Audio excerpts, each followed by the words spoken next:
afternoon. Today is February 6, 2026, and it's scheduled for pre-bid conference for contract ID number 25GGG0055 for goods and services. So before we start, let's first have a short prayer. Lord, we are gathered here today to conduct matters of business. Guide our hearts and our minds in the spirit of fairness, right thought, and speech.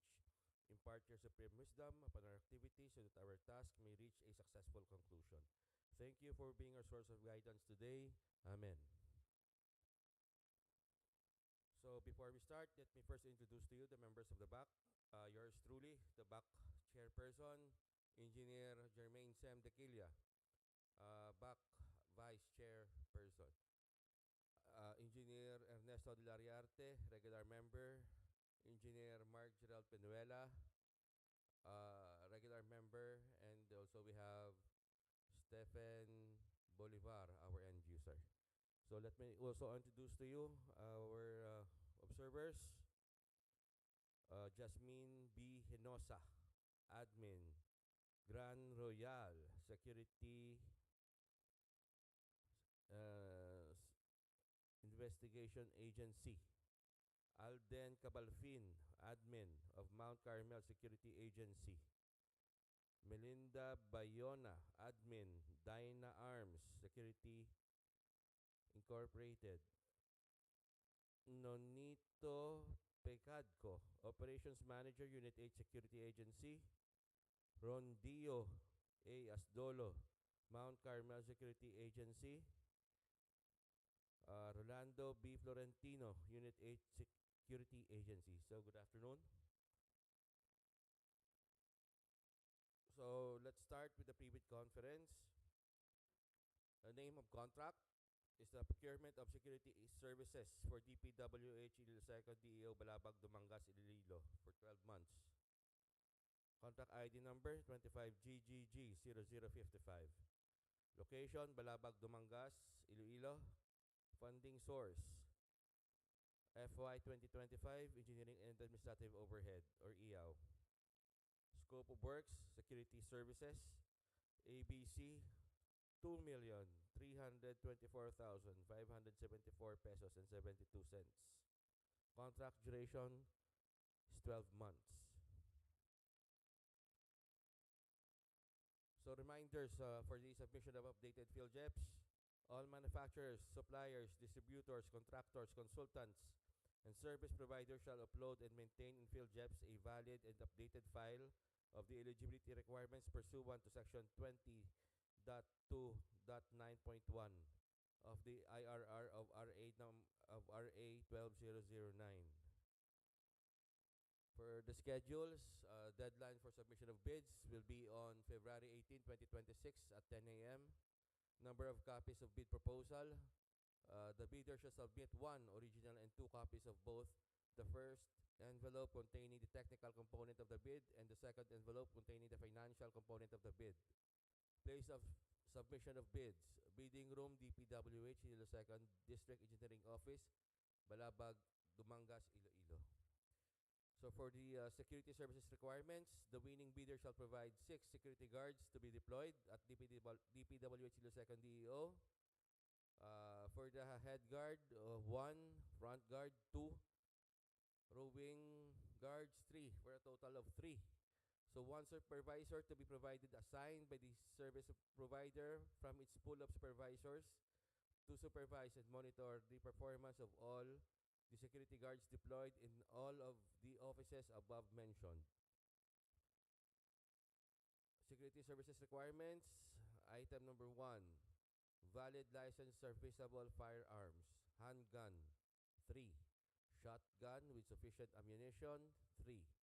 VFH or portable handheld radio at least 5 km radius coverage. 2. Metal detector. 2. Motorcycle or bicycle for roving guard, 2. Item 5. Security uniforms as per PNP SAGSD requirements composed of the following: Pershing cap, bull cap, name cloth, company cloth, belt, flashlight with batteries, medicine kit, holster, nightstick, whistle, black shoe with lace, black sock, white and blue shirt, handcuffs for each guard, name cloth. Item number 6, sufficient logbooks to recorded day-to-day activity including ingress and egress of personal vehicles, office equipment, and furniture. Item 7, cellular phone for head, digital camera, raincoats, large umbrella, and other tools or equipment if any. Technical specifications. The specifications given below are the minimum requirements unless indicated otherwise. A bidder's proposal must match or exceed the specifications. Bidders must state their either comply or not comply against each of the individual parameters of each specification, starting the corresponding performance parameter of the item being offered. Performance criteria. The bidder shall comply with the following performance criteria. A. Quality of service delivered. B. Time management. C. Management and suitability of personnel. D. Contract administration and management. E. Provide of monthly accomplishment report and incident report as the need arise. F. Attentiveness and presence of mind of guards on duty. And G. Compliance with office policies and guidelines. Technical evaluation parameters to be supported by company profile. Stability. Years of experience, at least 5 years of experience in security services. Liquidity of the contractor. Net financial contracting capacity at least equal to the ABC as of the submission of bids. Organizational setup with good office setup, office personnel, and office tools and equipment. Resources. Number and kind of equipment and supplies with the minimum number and kind of equipment, firearms, monitoring devices, and supplies as specified in the schedule of requirements. Number of licensed guards, at least 50 security guards. Qualified, licensed, bonded, uniformed, highly trained, and armed. Supervisor with at least 6 supervisors. For the security plan, tailored fit for the security needs of the DPWH Iloilo 2nd District Engineering Office in accordance with the minimum requirements enumerated in the security plan below, based on the personnel deployment from 6 a.m. to 6 p.m. on 24-hour basis. For the other factors, a recruitment and selection criteria must be in consonance with the provision of RA 5487, an act governing the organization and management of private security agencies, company guard forces, and government guard forces. Completeness of uniform and other paraphernalia as prescribed under RA number 5487 and its implementing rules and regulations. For the security plan, security for personnel, visitors, and clients. Security for DPWH officials and personnel. Provide close-in security as may be required for the top officials visiting the office. Exercise courtesy and tact in all times. Strict implementation of no ID, uniform, no entry rule except wash day, Friday. Monitor search for deadly weapons, explosives, toxic chemicals, drugs, and other contraband items, harmful materials, upon reasonable grounds for suspicion, cause arrest of employees. Check big bags, plastic bags, boxes, going in and out of the office for security purposes. Prevent, detect any form of violence of office policies and submit report to the Chief Administrative Officer. Maintain logbook for personnel and property, equipment movements.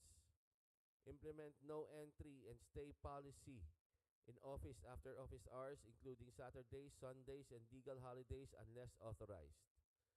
Full concentration on security work. Avoid chatting to employees, texting while on duty. For DPWH visitors and clients, implement strictly the no ID, no entry rule. Check big bags, plastics, boxes for security purposes. Monitor search for deadly weapons, explosive, toxic chemicals, drugs, and contraband items, harmful materials upon reasonable grounds for suspicion, cause arrest of visitors. prevent, detect any form of breach of DPWH rules and regulations, and if possible, report or cause the arrest of perpetrators. Prevent entry to security restricted areas without proper authorization or clearance. Exercise tact and courtesy at all times. Provide direction within the promises. Maintain visitors logbook. Prevent entry after office hours, including Saturdays, Sundays, and legal holidays unless authorized. Prohibit loitering in the premises after visitors' business is done. Issue visitor slip and ID to all non-DPWH personnel and property coordinate with the officials or employees concerned the entry visitors. Regular reports of untoward incidents, complaints from the public shall be forwarded to the Chief Administrative Officer by the Supervisor or Security Agency. Copy furnished the Regional Director. For security for physical resources. Vehicle control. Inspect vehicle entering and leaving DPWH premises. Maintain logbook on the arrival and departure of DPWH vehicles. Control flow of traffic and direct drivers to park their vehicles properly in designated parking area. Safeguard and protect vehicle from pilferage of accessories and other attachments. Require trip ticket for outgoing DPWH vehicles duly signed by approving authorities. Prohibit overnight parking for non-DPWH vehicles. Recommended parking and proper traffic signs. Facilities and buildings. Post notice prohibiting entry or carrying deadly weapons in the gate. Provide partial lock and key control except restricted areas. Deny access to restricted areas.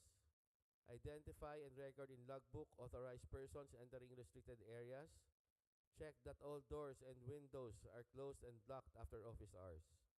Deny entry to peddlers and unauthorized vendors. Identify need for lighting and recommend measures. Identify fire hazard and recommend measures. Regularly check location and condition of fire extinguishers and recommended measures. Regularly check conditions of fire hydrants, hoses, and alarm systems section. Observe that all lights are switched off and all electrically operated office equipment are unplugged when occupants of the office are all out. Regular inspection of storage areas and recommended measures if necessary. Switch on and off security and perimeter fence lights. For supplies and equipment, all outgoing properties must be covered with appropriate document duly signed by the authorized signatories indicating property, person moving the equipment, the time and the date, etc.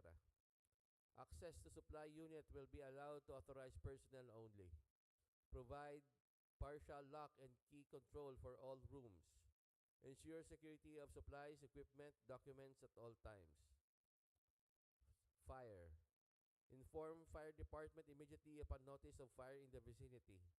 Know status and location of fire extinguisher. Know how to operate fire extinguisher. Be familiar with fire exits and electrical control switches. Issue fire alarm. Report fire and fire hazard. Report inadequate water supply, firefighting equipment, and fire exit. Recommend and assist in the formation of fire brigade. Post appropriation fire sign. Assist in the evacuation of employees, record, and equipment. In case of fire, clear driveways and empty spaces, records, and equipment. For theft, pilferage, and burglary. Secure all entry and exit points. Conduct investigation and submit written report within 48 hours to DPWH management. Identify witness if possible. Apprehend culprit within the premises. Secure incident area to protect evidence. Coordinate with appropriate PNP unit, theft and robbery section. Assist controlling violence. Limit member of entry to premises to as few as possible. For trespassing, challenge and detain trespassers. Turn over trespassers and report to management.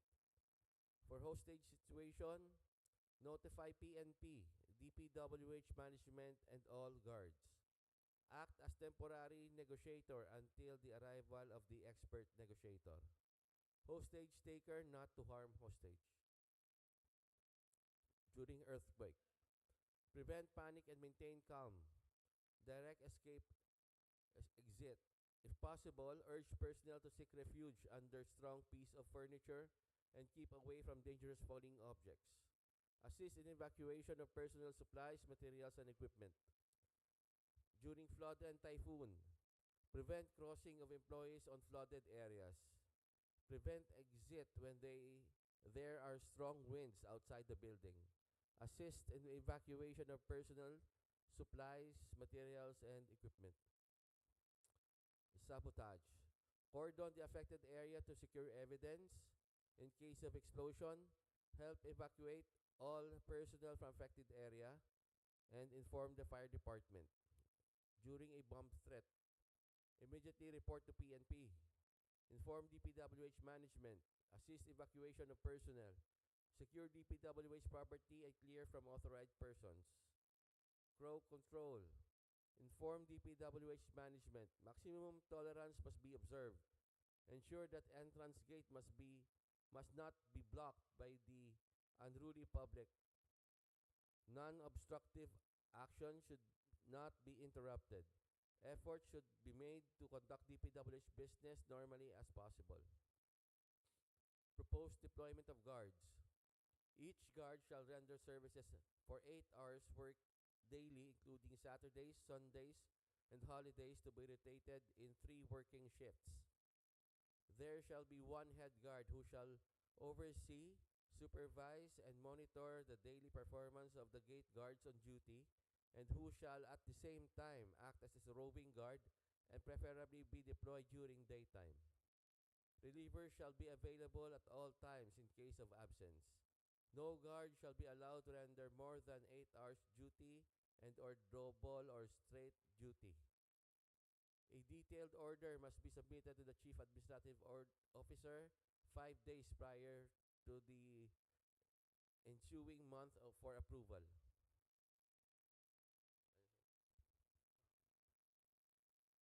So these are the following forms that needed to be submitted. Next, just take note of these following forms.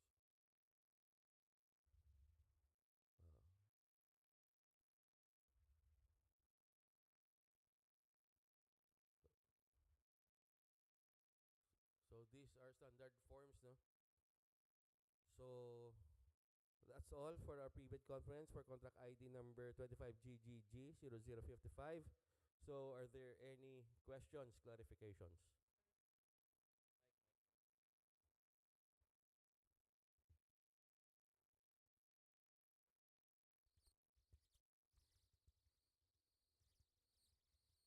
In all ongoing contracts, sa all ongoing contracts, which among bases ang NFCC, no, mag-compute, do we need to attach contract or billing or list only? All ongoing. Attach contract. Okay.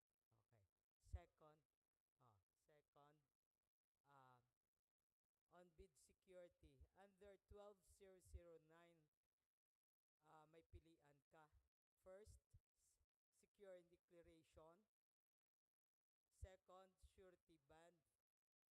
And third, manager's check. Both are required. Dapat duha ang imo bid security. One, either declarations or surety, and the other one should be manager's check. So, bali duwa. Now, pamangkot namon, amo man na daray bala, kay wala nyo ma-touch sa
unsa amon pag-intindi sir duwa gid ang kinanglan kay and mo nakabutang hindi or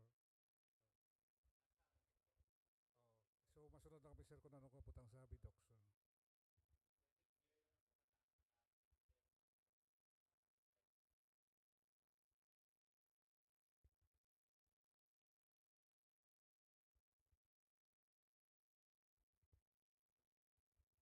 So, any more questions? Wala na? Wala na? So, having none, I call this pre-bid conference adjourned. Time is 2:44